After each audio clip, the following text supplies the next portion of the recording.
Ako nabuha na ano. Pumutik eh.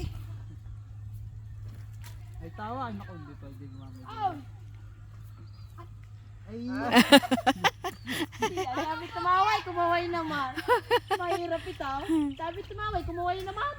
Malas muna ako doon, di kumain na sinasabi. Naku siya.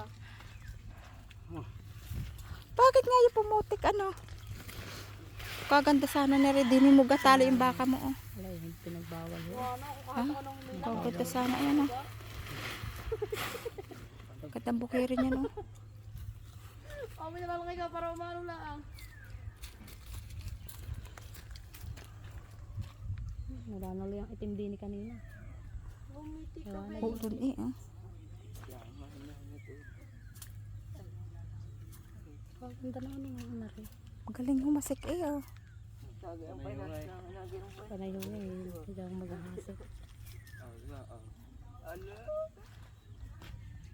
Pagka ano ikuan, siya na rin ang pag-aabunuhin ko saka pag-i-sprayan ng pag ano. Siya naman ate malapit din. Tanong ko lang sa tatay kung kailan ulit i-sprayin.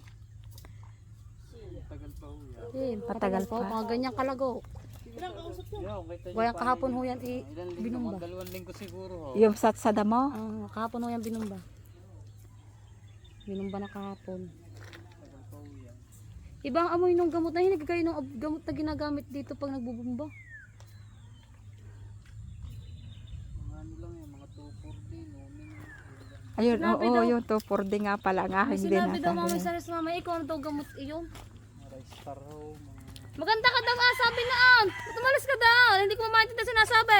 Naintindihan ko lang yung maganda.